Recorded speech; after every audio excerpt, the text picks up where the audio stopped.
Good morning, everybody. It's Jeff Goldberg for the Sales Pro Network. It is Friday, January 6th. Happy New Year to everybody. I hope your 2022 was fantastic, and let's make it a great 2023. As some of you know, I'm a sales coach and trainer. I work with both individuals and organizations internationally to help them achieve measurable and sustainable sales increases. And I founded the Sales Pro Network, it's almost 2 years ago now, to elevate the profession of sales, to give salespeople a place where they can come and ask for advice and get it from great people, including people like today's guest, to network with each other, to earn and excel. If you are watching us live, please do say hello in the comments. If you have any questions during today's interview, I'd be glad to pass them on to Chip. Put those in the comments too. If you are on Facebook, watching us on Facebook, and you have not connected your account to StreamYard, when you put a comment on or say hi, it'll just say Facebook user, so include your name there. And finally, if you're watching us on the replay, please put replay in the comments. And with that, I'm going to say hello to our guest today. As you know, I always strive to bring you fantastic guests. We either do a live training on Fridays at 10 a.m. Eastern, or I bring you somebody who can add value to the profession of sales. And today, once again, my friends, is no exception. It's my pleasure to introduce you to Chip Helm, your sales mentor and the author of Everyday Sales Wisdom and Bigger Than Sales. Chip, good morning. Good morning, Jeff. How are you? I'm absolutely outstanding. How about yourself? I'm living a dream, but you're waiting on Fridays. That's the end of the week. So, we have to keep these folks engaged today, won't we? Let's see if we can do it. I have a feeling based on our previous conversation that we can. Why don't we start out with this? Can you give us maybe the 2-minute version of your background? What brought you up to this point? Well, it's interesting. I've been in the medical industry for about 37 years. Yes, Jeff, I started when I was about 12 years of age, but it's been a ride, and I'm still, working fully for a medical company today. I do consulting on the side. I've been fortunate enough in my history to write a couple books. I'm also involved in a third book here that I'm working on now. So I guess the one thing I'd want to say in my 37 years to kind of bring it up to now is that I always love sales, and I always believe that everyone, no matter what career you choose, you're in sales. But here's the key. I had to find something that I had a passion for, that I love to do. And so, to be honest, I've never had a job in 37 years. And I want to clarify that, and then we can go on, is that, I had to find something that meant something to the community, to people in this country, to give back. And so fortunately, I worked with medical devices that helped, people, very critically ill people over the years. I probably wouldn't have been very good, Jeff, in retail sales and things like that if you had an extra dollar, an extra buck to buy something from me. I had to have something that just drove me and was passionate about, and I loved, and I fell in love with it. So that's where I am today.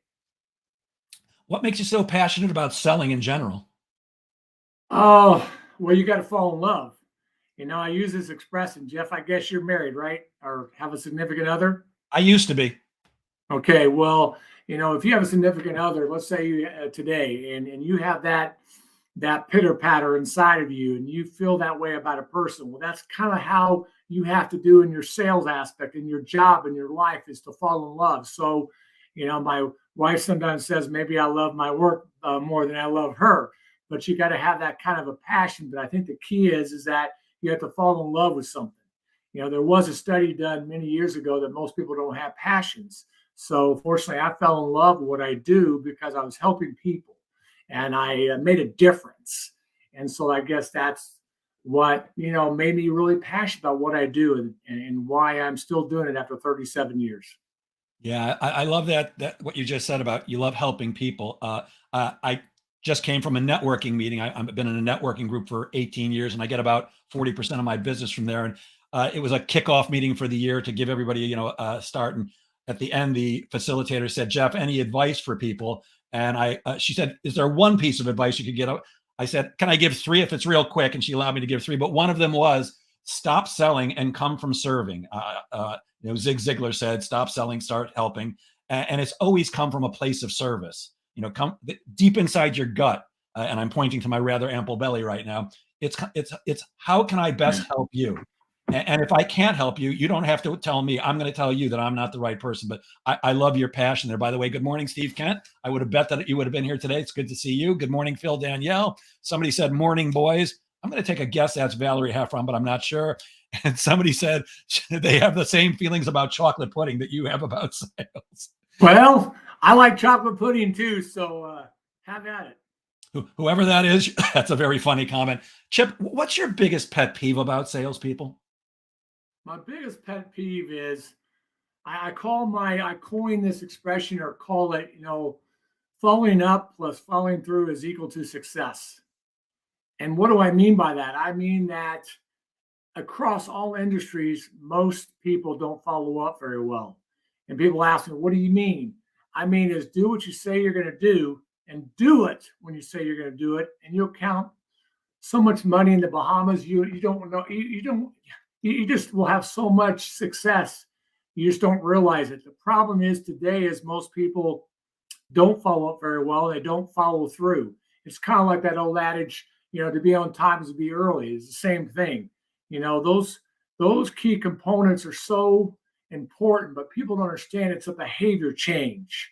You just can't turn the light bulb on and off. If you don't do it in your personal life, you're not going to do it in your, professional life. I mean, that's my pet peeve. I mean, it goes the same way with responding to people. People don't get back urgently. You have to have an urgent mode to get back to people immediately. It doesn't mean you will get back immediately, but have the urgency in your head and your mentality to get back. Because all people want in this country is just to be acknowledged that you heard me. You got my email. You got my text message. You got my phone call. Get back to people. If you do that, I mean, you will win. Yeah, I couldn't agree more about being responsive. I actually tell people when I'm in the sales process, look, I'm incredibly responsive. You reach out to me, I'm going to get back to you as quickly as possible. It's never, even if I'm in another country doing a program somewhere, I'll still get back to you within 24 hours, no matter what. And typically it's an hour or two. I mean, if I'm in the middle of a training program and I take a break at 4 hours, it might be that. But yeah, there's too much competition out there, and really the internet leveled the playing field.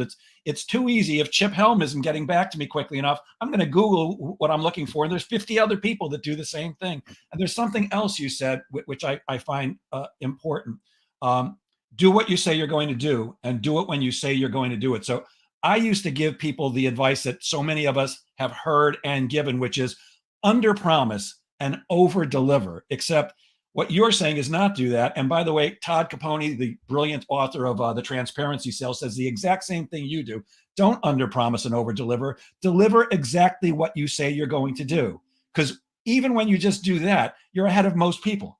Because most people, they don't deliver good customer service. They don't deliver what they say they're going to do. So it's not about under-promising and over-delivering. It's just do what you say you're going to do. That's brilliant, Chip. By the way. Well, just to make a quick comment, and remember this is really important. People choose to get back or they choose not to get back. In my 37 years, I've never been that busy to not get back to someone within a reasonable amount of time. Within a couple hours, maybe a day at the most, but usually pretty fast. So remember, it's what you choose to do. No one is that busy not to get back. And all we want is to be acknowledged that you received it. I was just with a friend recently teaching him, and he's a real estate agent. And he goes, I've been bombarded. I'm getting all these text messages. I'm getting all these phone calls. What do I do? And I'm not getting back. I said, all you have to do is quickly respond and say, hey, you know what? I'm busy right now. How about if we talk next Monday at 3:00? Then it's funny, his life changed overnight. And by the way, he got more business. Because when you get back to people, that means you care about them and you will get more business. Yeah. So what you said is brilliant. There's no excuse for not getting back quickly. I mean, we all have these today. And if somebody calls you and leaves you a message and you don't have the time to call back, just shoot a text. I got your message. I'll be in touch with you as quickly as possible. Just let them know. Brilliant. By the way, the person who loved chocolate pudding was not Valerie Heffron. That's my very funny friend, Ronnie Schnell, who is a perfect example of hustling and grinding it out. He works in a day job, and at night he comes home, and on the weekends he has a passion for vinyl records. and he turned that into a business. And I'm not going to say the amount, but in his first year, he did a staggering amount of money, which really dramatically increased his income. And this guy hustles and grinds every day. So hello to you, Ronnie. Good to see you. Good to see Donald Levine, our recruiter. It's a new year, Chip. Any particular advice for sellers how to start their year off right and make sure that this is their best year ever? It's pretty simple. By the way, I use the KISS method. Keep it simple and sweet. That's how I've been. Sales isn't rocket science. As far as I'm concerned, you got to prepare, and you've got to repeat. So what I mean by repetition and preparation, there's not too much preparation. You can't prepare enough. All right. And then secondly, what I mean by repetition is that you need to know your spiel. You need to know your product line. You need to know exactly what you need to know and just repeat it over and over and over again until you can do it in your sleep. I coined a term called chipisms years ago in my books. And those are chipisms, like do it in your sleep. To be on time is to be early. But the point of it is if you prepare really well and you are organized and you have your spiel down and your repetition, you're going to win, right out of the gate. And the other thing I would say is if you always look at the customer like the customer is always right. And what I mean is treat them like kings and queens, everybody, the ancillary people around the customer. But if you always put the customer first, I know it's simple stuff, isn't it? You're thinking, oh, crap, I've been doing this for 30 plus years. That's easy. Well, it's not that easy as it says, but the customer is always right. I don't care if a customer buys $10,000 from me, $100,000 from me, or $1. I treat that customer exactly the same. Did you hear me? I'm repeating it because I want you to hear it. I treat the customer exactly the same, no matter who they are, what they do, what involvement they have, and it doesn't matter. So I'd say those are some key things to start out the year. Great one. I'm going to add in one more, and this is another piece of advice I gave this morning. Prospect your ass off. I don't care how good you are at selling. You've got 30 plus years. I've got almost 50 years in sales. The two of us together are not good enough to close enough business unless we're speaking with enough prospects. So you got to create a prospecting plan, and you got to prospect your ass off consistently and effectively. Those are essential. It's kind of funny you said that. If you don't know who to talk to, how do you sell something to someone? It's kind of like going into the medical industry, or if you use a hospital, for example. If I don't know all the players in the hospital, how do I have a chance to sell? So part of your organization, anytime you get off the ground, is who is your customer? Get all the information you can so that you can at least attempt to try to find them, to try to get to them, to try to talk to them. But if you don't know who to talk to, how do you think you're ever going to sell something to that person? Yep. I want to back up something you said a moment ago, because I do have a slightly different take on it. I don't believe the customer's always right. In fact, the customer's often wrong, and it's our job to help educate them. But while they're not always right, they are always the customer. And we need to make them special, and we need to educate them to do the right thing for them. They're not always right, though. There's actually more to the original saying. It's not just the customer's always right. I forget what the rest of it was, but it was the essence was they're not always right, but they do have the money. So we got to work with them in a way that helps them. You're a sales mentor. Any advice for somebody who's looking for a sales mentor besides just hiring you or me? How do we find the right mentor? Well, first of all, let me go back to one of my coins of my chipisms. Mentors are interesting. They don't find you, you find them. So that's the first thing. And the first thing is to understand that there's some mentors that are good and some mentors that are not so good. Okay. And, talk is cheap. Okay. There's a lot of mentors out there that say, hey, I'll meet you for breakfast and have a good conversation. But will they really help you? Will they really get through the door and make a phone call for you? Will they really step up and really make a difference? Because believe me, today, I wouldn't be where I am today if I didn't have a mentor. I had a mentor that helped me get into dental school. I had a mentor that helped me get my job currently with this medical company that I work for currently. Mentors are crucial to your life. But what's interesting is I'll give you a little bit of a trick here or a tip about mentoring. Sit down across the table at breakfast with a friend, maybe a parent, maybe someone that you respect. Get out a piece of paper, both of you, and say, okay, what do you think I am? I mean, tell me about myself. Give me 5 things you think you know about me. And you do the same thing. It's amazing how the mentor and you will have a completely different list.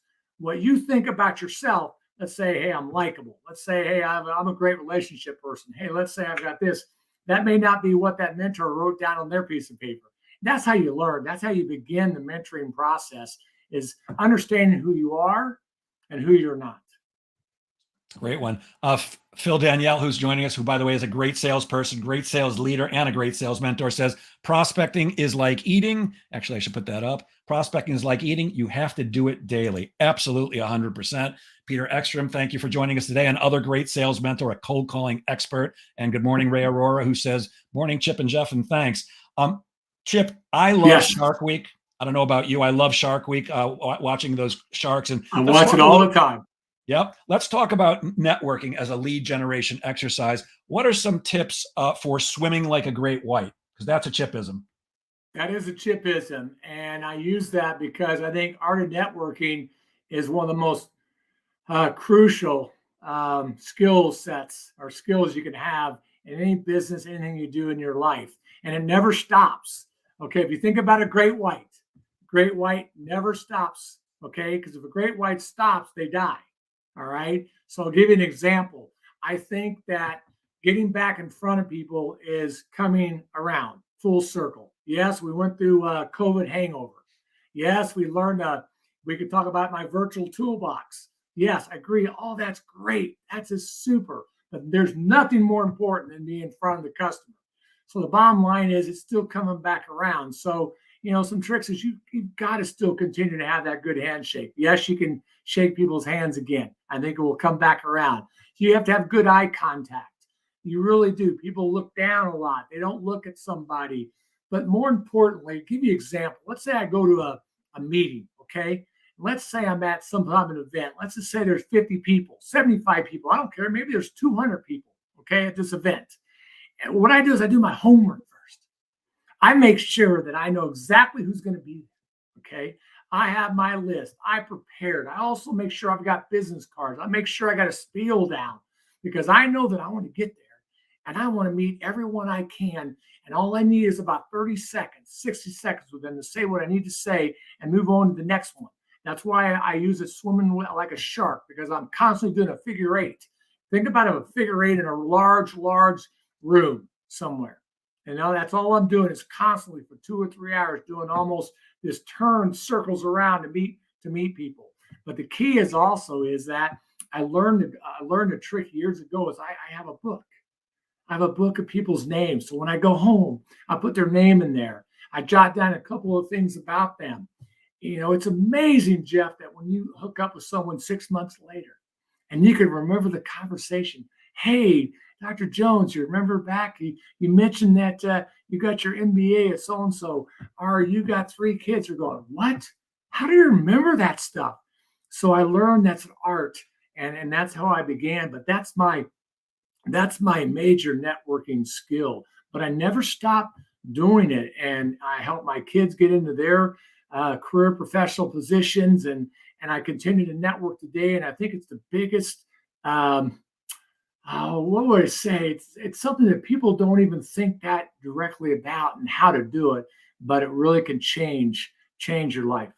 Yeah, I'm a huge fan of networking. I'm not a huge fan of networking events like you're talking about, because for the most part, they're business card exchanges. But my advice for anybody at a networking event is, like you, keep moving, meet lots of people, but with the people who you really feel there's some kind of connection with, where you might be able to refer to them and they might be able to refer to you, set an appointment to get together and start to get to know each other. Because if I meet you, Chip, at a networking event, hi, what do you do? I'm a sales coach. I'm a sales coach too. Great. Nice to meet you. And I go back and make a few comments. There's no relationship. But if we actually get together and spend some time and get to know each other and trust each other, then there's a chance we might actually be able to refer business to each other. Because I don't know about you, Chip, I'm not referring anybody to anyone that I know unless I have a deep trust that they're going to be able to take great care of them. Because when you or I refer somebody to, well, first of all, who are we going to refer them to? We're going to refer them to our clients and our prospects and our business associates. And that means every time we do that, we're putting our reputation on the line. So I want to make sure that I know you well enough that when I say, hey, you got to take a meeting with Chip Helm, this guy's amazing, I know that Chip Helm's really amazing. So Well, investing time.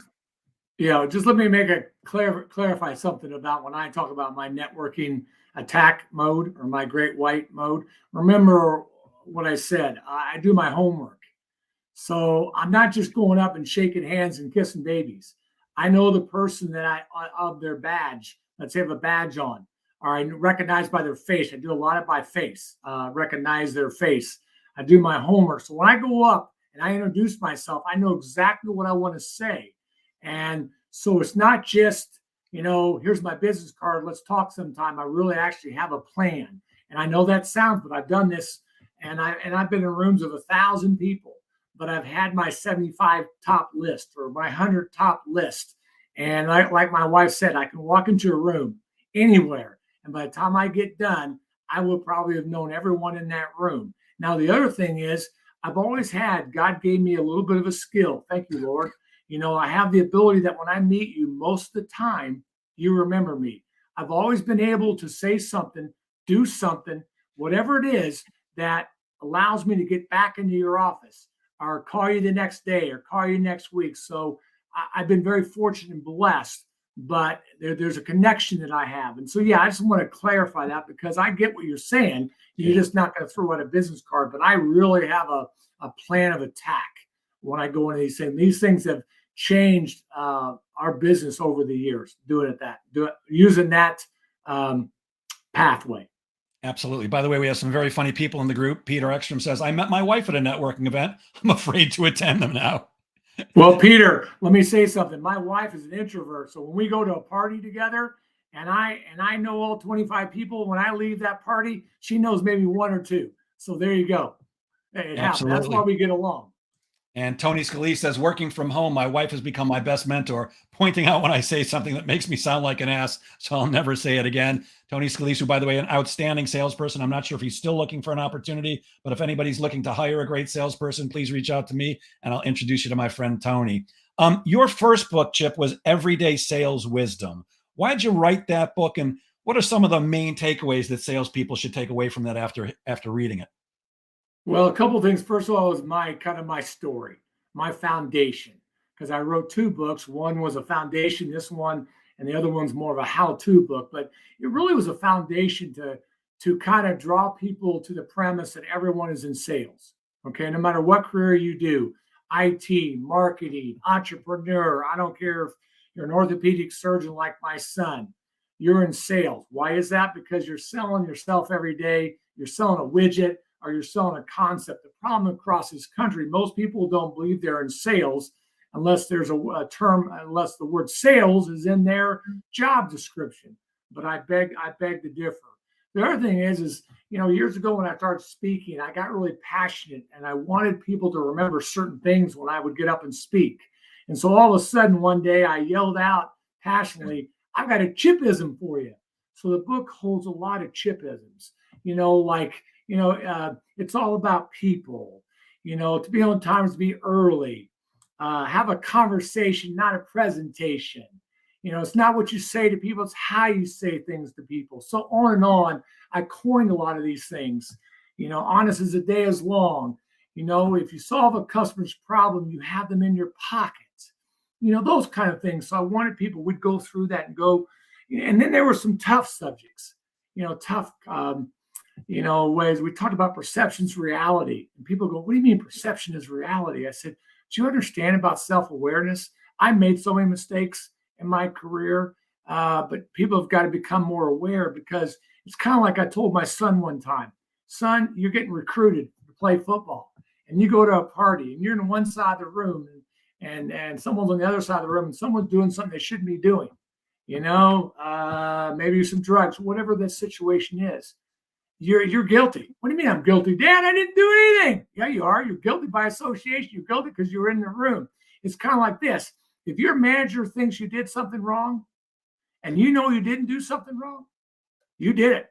Now you got to figure out how to have what I call rules of engagement to go up to your manager, sit down and discuss how you can perform and get better. But remember what I just said. When a boss or a boss's boss thinks you did something wrong, Even though you're adamant, I didn't do it, I didn't do it, I didn't do it. It doesn't matter in the real world, because bottom line is you did do it. Now figure out how you're going to respond and how you're going to learn from it, and use my rules of engagement techniques and work with your manager to move on. But I've been there, done there, Jeff. So it's not even, by the way, everything I'm going to say, I've always said, is because I've been there, done there, or taken the test. So. Yeah, I love what you said about everybody being in sales, because I could not agree more. Everybody is in sales. At one point, I was the co-national sales director at a company called Frost and Sullivan. They had 3 salespeople when I got there, and I had built the team up to 45 4 years later when I left. And at one point, I went to the office manager and said, "I want to manage the front desk, the person, the receptionist." And she looked at me like I had not 2 heads, but 5 heads. Said, "Why would you want to take on the receptionist?" I said, "Because everyone's in sales and I don't like the way she answers the phone. I want to train her how to answer the phone properly." And the manager said, "Okay, you're going to manage her instead of me. That's great." And all I did was teach her to say, put a smile on your face when you pick up the phone and say, "It's a great day at Frost and Sullivan. How can I best serve you?" And I can't tell you how many times I would get a call and they would say, "Who is that woman who answered the phone? She's brilliant. What a great way to represent the company." From the janitor to the CEO, everybody is in sales. I'm with you 1,000,000%. In your second book, which is called Bigger Than Sales, you discuss building a positive relationship, positive relationships that lead to success in sales. So how do we go about building positive relationships that people with typically we're first meeting them, and how do we build on that foundation? Well, first of all, you got to be honest as the day is long, and you got to be sincere. I'm hoping you don't fake this. People can read people. So the bit, I am who I am. What you see is what you get. And you've got to build that trust, because like I said, if you build a trust with somebody, and you said something earlier which hit something to me. Let's say I'm selling a widget, and I want somebody to buy this widget. But let's just say you don't have the best widget. The best thing you can do is say, "You know what? I think you ought to buy your widget from this company and not from me. But someday when I've got something, I'll come back and see you." So that's just an example of a way to build a trust. Because if you build a trust with honesty and sincerity, and it's kind of funny, I just had a pattern. I enjoy it, and do what you say you're going to do, and do it when you say you're going to do it. Then that's how that relationship begins. And I tell everyone, you have, it may start as a business relationship, but if it doesn't reach up to a personal relationship, you haven't done something right. It isn't a relationship. What I'm trying to say is, yes, you want the business and you want to have a business relationship, but a true relationship turns from a business experience into a personal relationship. Most of my friends today are physicians. So if that tells you anything, I had more physicians at my wedding 30 years plus ago, more physicians. How many people you think in business will have that many doctors come to a salesman's wedding? It's because we built a true relationship. We got to know each other, and we cared about each other, and we knew our families. So it's much more than just selling something to someone. Yeah, once again, I agree with you completely. So much has changed over the 30 plus years or 40 plus years that I've been in sales, but there are some things that have not changed. And one of them is that unless you've got what somebody wants and they cannot get it anywhere else, which is not true for you and it's not true for me and it's not true for most sellers, but unless you've got what they want and they can't get it anywhere else, they still want to buy from somebody that they like and trust. And of the two, the trust is really the most important part. So we have to do everything we possibly can from the very get-go, the beginning of the sales process, even before it, in our social presence and everywhere. Yeah. It's to establish ourselves as honest and trustworthy, and then continue to build on that in every interaction. Because why would somebody buy a medical device from you unless they trusted that Chip is going to deliver a medical device that's going to work in my patient? Why would somebody hire me as a sales coach unless they believe that I'm actually going to do, or whatever anybody's selling? Phil Danielle, who sells business machines, they're not buying IBM. Or actually, I might have that wrong, Phil. I forgot what company bought your company. But they trusting Phil. I used to work for a very, very famous sales trainer who's written 42 books on sales. That's how I got into this business. And when I was selling for him, they weren't buying him. They were buying Jeff and Jeff's ability to deliver his training, but they didn't know that guy. They knew his reputation. It's always Right. about that relationship. So I agree with you completely. Well, Jeff, I never worried about what I sold on Monday or the next Monday or 3 weeks from Monday. I was more worried as a year from Monday. Was I working with that customer? Was I trying to be better? Was I, that's what meant more to me, the long term. I never looked for the short term sale. I was always looking. Now, what does that mean? There's some customers I didn't get for 5 years. 5 years I had to wait. 5 years I had to wait until I finally had something or done something that was worth something to that person. So, but I always looked in the long term of building. A lot of people don't. They look in the short term. All they want to do is sell something and move on to the next sell. And I couldn't be like that. Oh, I want a forever client. Absolutely. It takes too much time, effort, and money to develop business. And I'm not saying you shouldn't. We always have to be outreaching, but I'd much rather have a stable of people who love me and want to work with me over and over, while keeping in mind that no matter what we do, some people are going to go away, even if it's not no fault of our own. And someone says all of us will pay a little more to buy from someone we trust. I'm not sure about all of us, but most of us will. There are still some people that will cut you off at the knees for a penny, but it's not most. And the interesting thing, Chip, is most salespeople believe it's all about the price, and most prospects believe it's all about the price. It's almost never about the price. It's really I never talked about price over my 37 years. In my opinion, it's not about price. It's all about what you're looking for, what's your need, and can we solve your problem? Yeah. What about passion? What role does passion play in effective selling? Well, first of all, you're a man that's well read. There's been studies even done out there that most people don't have passions, and if they do, they're very. I've been fortunate. I have a home in northern Michigan. I'm passionate. My family's a passion. What I do for a living is passion, and it's like it's contagious. If you can ever find your passion, you won't let yourself fail. I mean, if you love something and you fall in love with something, you will never let yourself fail, because you just won't. Because, it's funny. I would wake up every morning and go to work. My wife said, "Get that silly grin off your face." I go, "What are you talking about?" "You're always happy." Well, because you know what? I don't want to have a job. I want to do something that is important and I love to do, and just not take a just take a job just to take a job. So I think the passions and that's what I said earlier. I said, you've got to have what you do for a living. You have to love that like you do in your personal life. If there's married people on this listening right now, they'll understand what I'm saying. Yes, they love their wife, they love their husband, or love their partner, or whatever. So take that and transfer it over to your livelihood. If you even get close to that feeling, when you're doing something you love, you're not going to let yourself fail. So I believe passion is everything, but you can't. I don't think it's acquired, or it's a combination of being acquired and learned, and you're lucky and you fall into it, or God gave you that ability. I don't know, but I think passion is at the very highest level of success of successful people.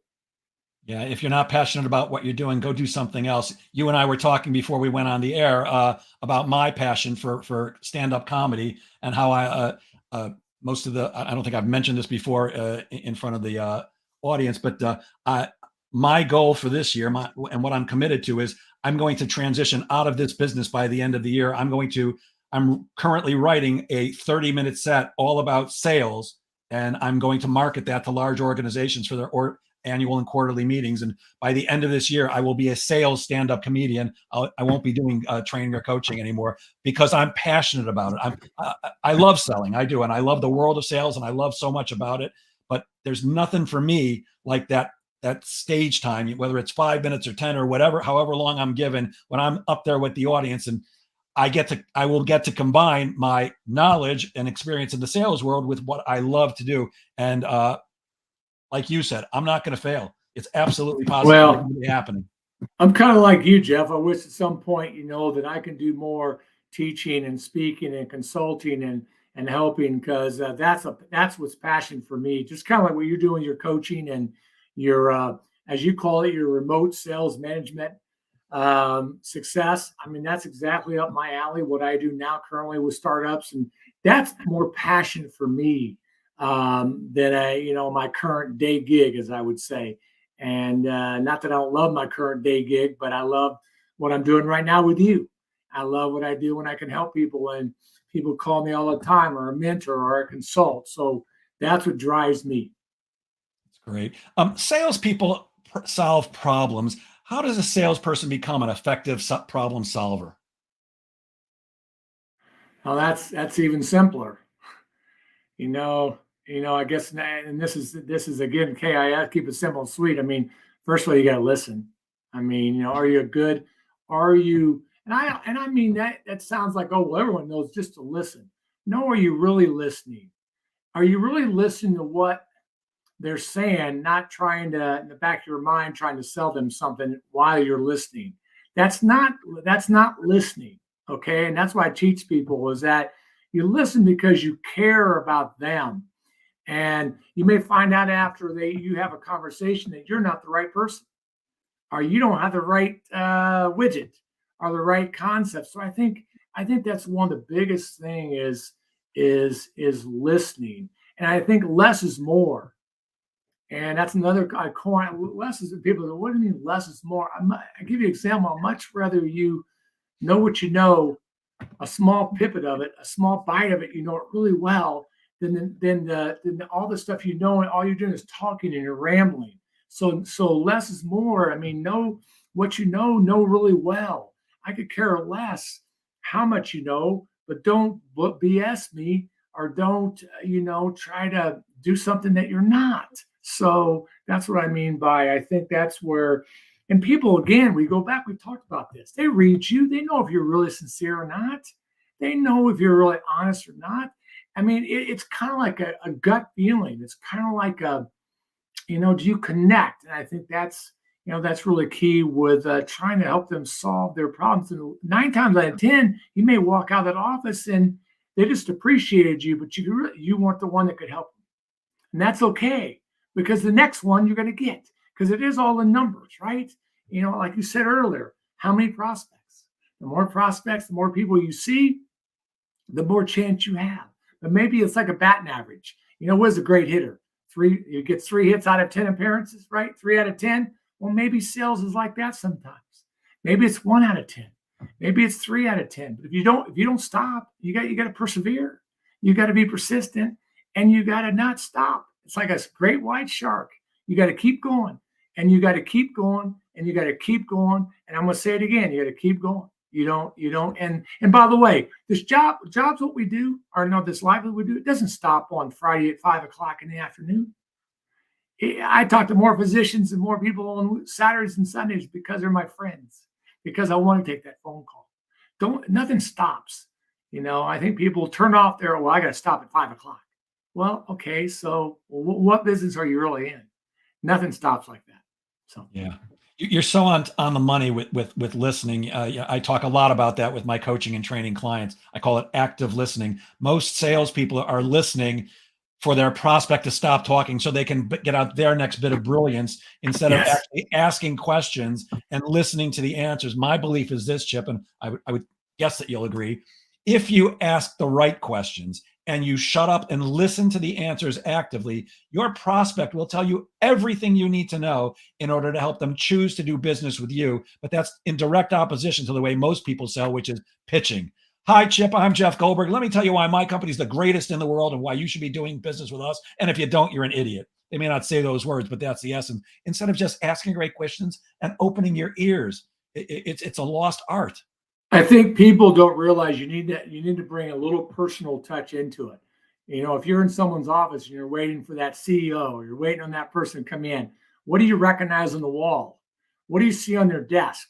It's always nice to use 1 or 2 things and maybe break down that facade and as an opening. Hey, I see you've got 3 kids, or hey, I see you got this. It does make a difference. But it's funny, if you can ever get the person across from you to talk about themselves. Now think about this. If you can ever get them to talk about themselves, you got them in your pocket, because when people love themselves, we all on this call right now listening, we love each other. We love ourselves. So if you get somebody to start talking about themselves, you got them exactly exactly where you want them. And you got them right. As I always use this coin, you got them in your pocket. What does that mean when I say you got someone in your pocket? It's unless you got holy jeans like my daughter wears, they're not going to fall out. You're going to have that relationship for a long time to come. So again, you've got to reckon you get somebody to you listen to them, but you get them to start talking about their family or themselves. You've got them exactly where you want them. Yeah, Dale Carnegie said, it's better to be interested than interesting. And that's how I establish rapport with people who I first walk into their office or get on a Zoom call with them, simply by asking about them instead of pitching me. If this was a sales call, Chip, and you were a VP of sales, that's the person I typically sell training to. Yeah. It would start just like this. Hey, Chip, I'm really glad we can invest some time together today. I'm just curious, though, before we get started, how'd you get to be the VP of sales here at Helm Co? And then I do the most difficult thing for salespeople to do, which is shut up and just listen. Because when you let people talk about their favorite subject themselves, they, on an unconscious or subconscious level, they start thinking, huh, this Goldberg guy is not the typical salesperson. First of all, he didn't thank me for my time, which I always advise, don't do that. Don't thank people for their time. They should be thanking you for your time. But a better way is, I'm glad we could invest some time together today. And now tell me about yourself. Instead of me pitching me, tell me about you, Chip, because that's going to make them think better of you. Because our goal is, how do I make you feel special? Because I always thought, Jeff, that if I could get to you, if I could spend a few minutes with you, if I could just get in your office or wherever it was, and I could have a few minutes with you, I knew for a fact that I could get back in your door. Because think about most salespeople's issues over the years. It happens all the time in sales. Oh, I got to see so and so. We had a good conversation. At least he thought he did, or she did, but they never can get back in. They never can get back in. They try to call next week for an appointment. That's why I always never leave a meeting without a referral, without scheduling something else immediately. But I always thought that I always knew that if I could just get in front of you, I know that I could get in there the next time. And that's the key. It's not the first time that you love. I mean, so you get lucky that you sold the first time. But I want to get back the second time. I want to get back the third time. I had one customer that used to have I used to walk in his office and my name was up on a board. Let Chip Helm in anytime you're around. Now that tells you, about them when you're looked at like that. So. Yeah, you said something that I consider to be the most important thing for salespeople to do. You know, guys like you and me have lots of advice on a lot of different things regarding sales, but you just said it. It's not about that one meeting. It's about getting that next meeting. In fact, I call it the best next action step philosophy. And it's very simple. You never leave a meeting or a phone call without setting up the next meeting or phone call right then and there. I don't want to leave your office and then have to call you 50 more times just to get that next appointment. You're a busy person. I can't even imagine what it's like for you dealing with doctors, because those are one of the three most difficult people to get in front of in the first place: doctors, lawyers, and CIOs or CTOs. Doctors, crazies. But once you're actually in front of someone, why would you want to, okay, I'll give you a call next week, we'll send something up? No, you're right there, or you're on the phone with them, or you're on a Zoom meeting. Hey, you know what, Chip, here's what I think we should do. Here's how I end a first meeting. Chip, here's what I think we should do. I'd like to go back to my office, think about everything we've talked about, and I'd like to put some ideas on paper on how we can increase sales at Helmco. And I'd like to come back and share those ideas with you next Tuesday at 3. How's that work for you? And if you agree to that, Chip, what you did is you just told me something. What you told me was you're interested, because a busy executive or a busy doctor in your case isn't going to give you some of their valuable time and then agree to give you more of their valuable time unless they're interested. And that's who I want to deal with. I don't want to chase deals that I have no chance of getting. I want to work with interested prospects. So brilliant. Something else that you said was interesting. Salespeople typically have large egos because we take a lot of abuse and a lot of beating, and people do not call us back and things like that. You suggest that humility is key to continued success. Can you elaborate on that a bit? Yeah, I have a real passion about that, because I find that we have so many leaders and so many salespeople that don't talk the talk and walk the walk. And I mean, it's not what you say to someone, it's how you say things to someone. You can be a great leader and a great colleague and a great friend, and you can still example fire someone and with integrity, and and sympathy and empathy. And I just don't see a lot of empathy and sympathy going on. And I think it's the choice of words people use. And that's why I'm really big on it. It's not what you say, it's how you say things to people. And I don't believe that we across this country, we need more leaders that have humility, have humbleness. I mean, I like the word, someone says something about humble pie. Because here's the deal. What I do is no different than what anyone else has done. I've always believed, just because a doctor does what they do. I mean, my son's an orthopedic surgeon. What he does is no more important than what I do. So I think it's just that confidence, and treating people. Check this out. The golden rule says treat people like, you want to be treated. Well, the CHIPS golden rule is treat people like they want to be treated. And here I said, treat people like they want to be treated, and treat people with kindness. And, and that's the biggest thing. I mean, I had a great friend of mine who is CEO of a big car company here in Bloomington, Indiana. And he said it best. He said, if I get this right, he said, treat your employees like you want your employees to treat the customer. I'll say it again. Treat your employees like you want your employees to treat the customer. And if you do that, and that's the thing about it, it doesn't matter if it's a friend, colleague, someone who reports to you, someone's equal to you, this kindness and sympathetic and empathetic mindset has gone by the wayside. And, people need to get back to the basics of how human beings need to be treated. Yep. My dear friend and a brilliant customer service expert, Randy Bussey of Workforce Development Group, says, forget about the golden rule, use the platinum rule, which is treat people as you would want them to treat your grandmother. And I think that's brilliant. Again, we have comedians here in the Sales Pro Network. Somebody, I'm guessing this is Ronnie Schnell, saying, I'm the greatest at humility. Phil Danielle says, you need to be seen as a valued resource, not a salesperson. And Ben Gibbs, talk about great salespeople, says, hey, in sales, you talked about closing ratios. Maybe you do 3 out of 10 or 5 out of 10. We all fail, most of us on a very regular basis. What about salespeople taking personal responsibility for failure? I love it. I love it because it's a real, it hits me to the core. I look at it like this, maybe, and I'll use a couple examples. If you do really well in sales, it's all about you. If you don't do really well in sales, it's all about you. And my point of it is the difference between great salespeople and mediocre salespeople. The great salespeople never make any excuses. The mediocre ones, they make an excuse for everything.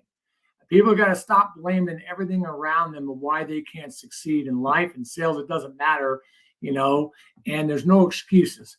Get up and look in the mirror, and it's all about you. And that I always teach that if you can get that straight immediately in your upbringing and what you do in your life, that there are no excuses. Then you'll be okay. The problem is we're still seeing that go on and on and on. It's always about something else of why I wasn't successful. So I really believe in this. It is all about whether or not if you do it. I mean, I'm a firm believer. If I sell something, I do really well, it's all about me. But if I don't, it's all about me, and I need to figure out how to change it. So I think too many people do make excuses. Yeah, as a coach and a trainer and a manager, I hear excuses all the time. The lead sucked. This thing happened. The other thing happened. And my question is always this: so what? Let's say the leads really do suck. The leads are horrible. So what? The bank is going to come take your house at the end of the month if you don't go sell something. So the leads suck. Go sell something. Go create your own leads. The marketing materials suck. Put your own together or do something else. But excuses don't close business. In my auto signature, one of the 3 sayings there is, salespeople either have excuses or closed business. Which one are you going to choose? It's as simple as that. Personal responsibility. I'm with you. Salespeople sometimes work very long hours and often sacrifice family and other relationships in pursuit of dollars. And of course, we need to pursue those dollars. How do we evaluate our work-life balance, and How do we create that right balance, Chip? Yeah, it's one of my nice topics I discuss in one of my books. I call it my three-stage approach. Stage one is at 150%. You get started, and I tell people when they start a new gig or they start their new job, you got to give 150%. You've got to just spend every waking moment. It's not spending 50% of your time to make it to be successful, and that goes on for a few years. Then you got stage two, where hey, I've been in that gig a while now. I want to get my MBA. I want to do other things. And so then you can kind of incorporate because you've built up somewhat of a business. And then you got stage three, which is usually 15 to 20 years into your practice, into your business. And you know what? I know enough. Now I can kind of work home life around it. I can make sure I'm there for my kids, events and things like that. And I'll be honest with you, I had a great support team. You have to have that at home. I had a wife that said, "Hey, go do what you need to do, and I'll be here with your kids." It's funny because I get asked all the time right now, "How did your children end up how they ended up?" And it's part of my, that I've written, and I'm working on a new book about business, and I believe our children and what they happen and how we raise them will impact them and impact their businesses and my business. So, it's funny because, I'm an orthopedic surgeon, I have a veterinarian, and I have a dental student. And people go, "How do you have three doctors?" I said, "Because we did certain things and we had that work-life balance of eating meals together and playing games together." And, I always told my kids, and I would tell employees, or if I'm teaching someone, there's a means to an end. You know what I mean when I say there's a means to an end, meaning that you may not like, some of the stuff that goes on in between, but if you want to get over there, if you want to become a doctor, I'm not saying you're going to like anything that leads to that. But you just got to put your mindset that, hey, I've got to get these A's, or I've got to be successful. I've got to make this happen so that I can become a doctor.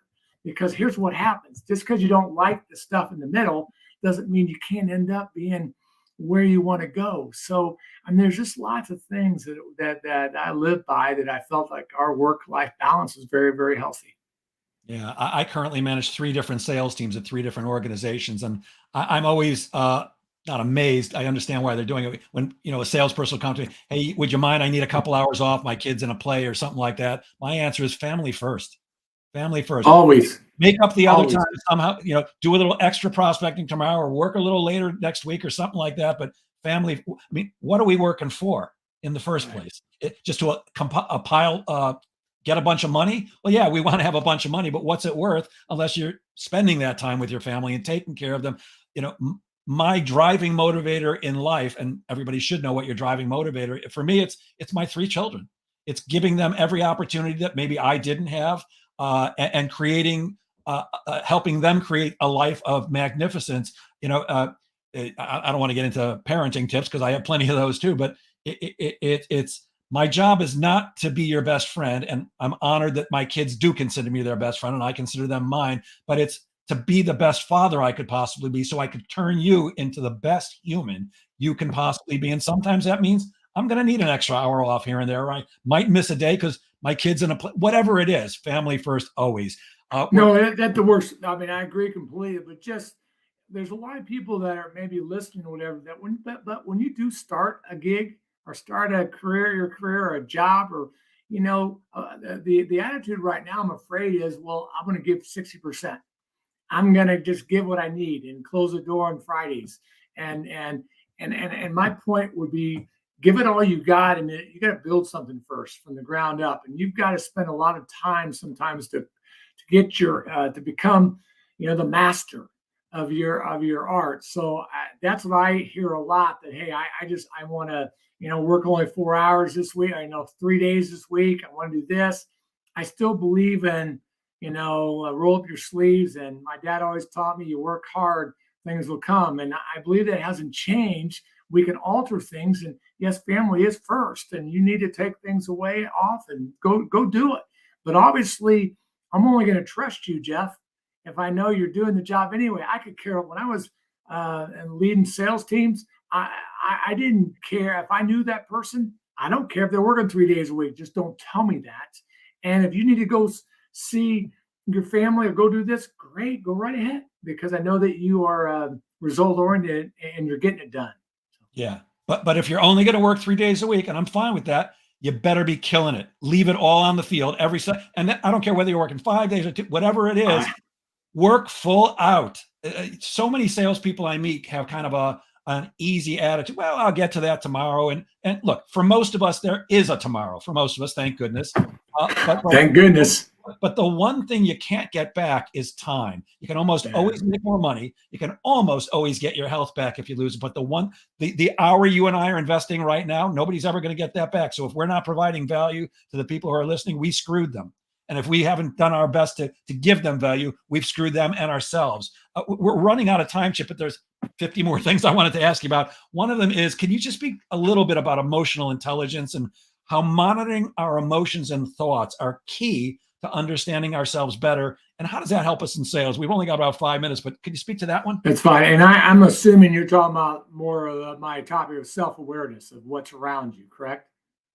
When you talk about, I saw a post that you put on LinkedIn about emotional intelligence and monitoring thoughts, and that's where that came from. Well, be careful what you say. Sometimes I've had issues over the years where you're not self-aware around you of who's around you. I always use the example: what if your CEO, you don't know who the CEO is, they're sitting on a bar stool right down from you, and you don't know who that person is? Be careful about what you say and what you do, and just and I say is look with your eyes, listen, and speak less. And especially in a business environment, let's say, or a business thing that, I think when I got started, I was probably speaking more, listening less, and not observing. And I think more and more what's happened in this society is that you've got to observe more and listen more and speak less, especially in the work environment, because you don't know who's around you. Because unfortunately, the world is, in 37 years, I've never screwed anyone over. And there's a couple of things I say at nighttime when I go to bed, but I think we've all been screwed over in our lifetime, and I don't like that. And I think it's because people want to get ahead, and people just doing what they want to do. So that's how I look at emotional intelligence about that. Again, observe more, use your eyes, use your ears, and use your mouth less. Yeah, Pete Ekstrom, who is a brilliant cold calling coach and trainer. I think his book is called The Gold Call, and that's what he teaches. This guy will actually pick up the phone in front of an audience and make cold calls, and he has them on his website. He says, "Great show today, Chip's a terrific guest. I was gifted his book by a colleague of mine at Ball State University, Dr. Diva." Obviously a smart man there, Peter. And somebody, I'm betting this is Ronnie, says, "Let's go." And I think that's great advice for 2023. Get yourself in gear. If you have not set your goals yet, it's not too late. I actually have a free goal setting worksheet on my website, jgsalespro.com. Anybody's welcome to download it. I also have a income tracker that I'm happy to share with anybody. It's not on my website, but if you reach out to me, send me an email at jeff@jgsalespro.com. I'll send it right back to you. You can DM me on Facebook and I'll send it to you that way.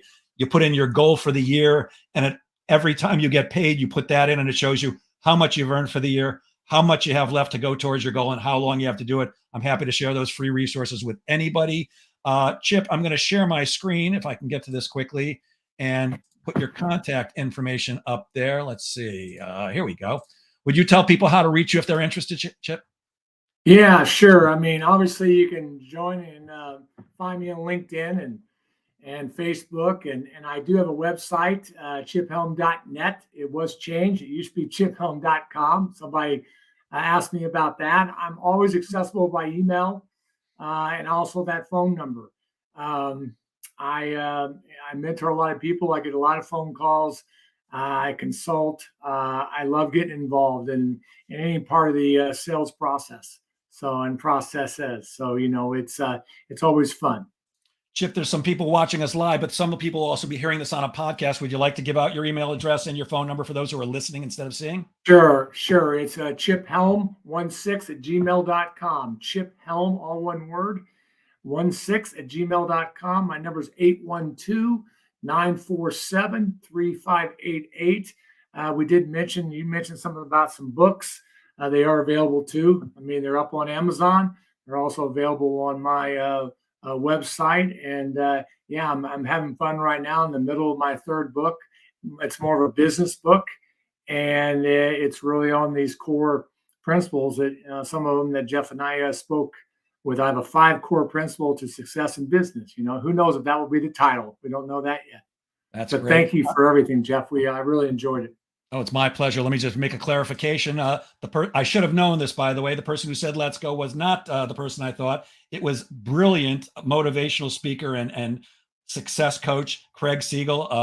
I'm honored to have him as a friend. The guy's great. Check out Craig Siegel, guys. He's absolutely fantastic. Chip Helm, thank you so much for generously sharing your time and your brilliance with us today. I really appreciate it. I will end this as I end every one of these. Team, sales is a game of making things happen. Get out there and make sales happen. Thank you, Chip. Thank you, everybody. Have a great weekend, and I'll see you next week with another fantastic guest. So long, everybody. Thank you.